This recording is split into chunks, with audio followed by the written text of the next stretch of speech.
नमस्कार। मैं हूं डॉक्टर संतोष मानव। आपको पता है कि मल्लिकार्जुन खड़गे कांग्रेस के नए अध्यक्ष हो गए। गैर गांधी हैं, मतलब उनका सरनेम गांधी नहीं है।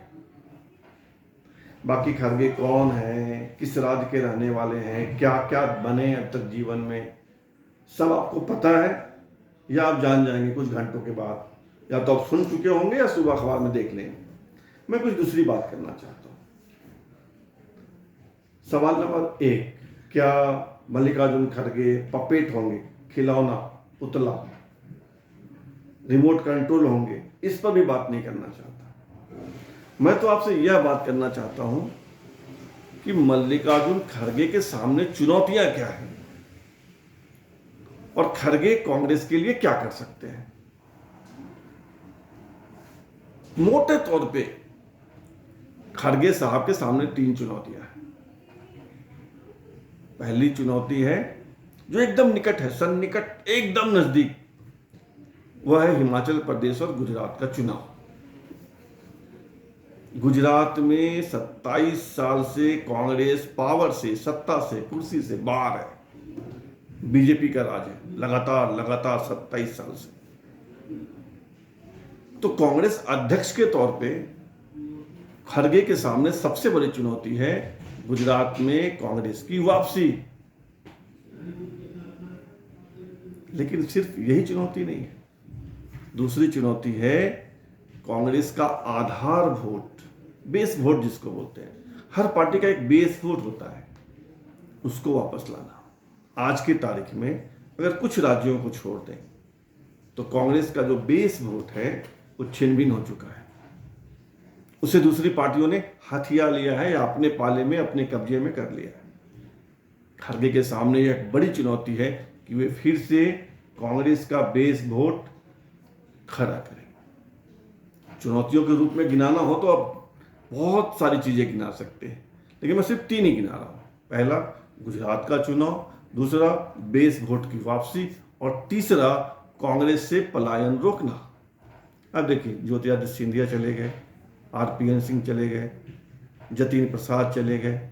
लगातार किसी भी राज्य की बात करें, कांग्रेस के युवा नेताओं का, कांग्रेस के नेताओं का पलायन जारी है, अनवरत, अविरल, अविराम, निरंतर। खड़गे के सामने यह चुनौती है कि वे पलायन को रोकें, और यह तभी रुकेगा जब सत्ता में वापसी की उम्मीद वे जगा पाएंगे, क्योंकि मोटे तौर पे माना यही जाता है कि कांग्रेस ही सत्ता के भूखे हैं, बिना सत्ता के रह ही नहीं सकते। तो ये 3 चुनौतियां हैं। अब दूसरा एक सवाल जो मैं आपसे शेयर करना चाह रहा था कि कांग्रेस के लिए खड़गे क्या कर पाएंगे। कांग्रेस से जो उन्हें मिलना था वो मिल गया, अब इससे ज्यादा कुछ नहीं मिल रहा है। 80 पार है, 81 के निकट है। केंद्र में मंत्री रह लिए, श्रम एवं रोजगार, रेल मंत्री रह चुके, 9 बार विधायक रहे, राज्य में मंत्री रहे, और अब तो पार्टी प्रेसिडेंट बन गए। प्रधानमंत्री तो बनने से रहे।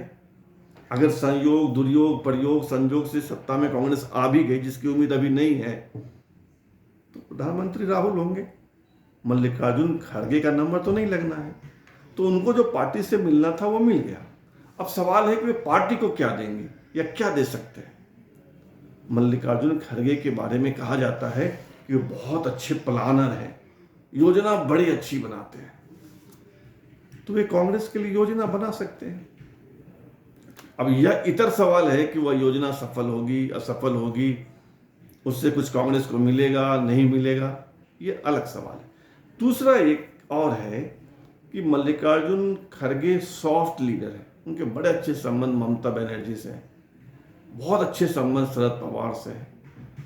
तो एक जो विपक्ष से पीएम का चेहरा कौन होगा, इस पर जो एक कुहासा छाया हुआ है कि भाई केजरीवाल, ममता, पवार के, तेलंगाना वाले जो मुख्यमंत्री हैं केसीआर, मल्लिकार्जुन खड़गे अपने संबंधों का उपयोग करके राहुल गांधी के लिए एक जमीन तैयार कर सकते हैं, एक माहौल तैयार कर सकते हैं कि राहुल गांधी जो है वो प्रधानमंत्री का चेहरा विपक्ष की ओर से घोषित हो जाएं या बना दिए जाएं या उनकी संभावना बढ़ जाए। और एक काम खड़गे और कर सकते हैं, वे साउथ के हैं, दक्षिण भारत में कर्नाटक राज्य से हैं। कर्नाटक में बीदर में उनका जन्म हुआ और गुलबर्गा सीट से वे लोकसभा के लिए 2 बार लड़े, 3 बार लड़े, 2 बार जीते, 2009, 2014 में, 2019 में हार गए। और गुलबर्गा जिले की एक सीट से लगातार 9 बार विधायक चुने गए। दक्षिण भारत के 5 राज्य हैं मोटा मोटी, जिस पर लोकसभा की 129 सीटें हैं।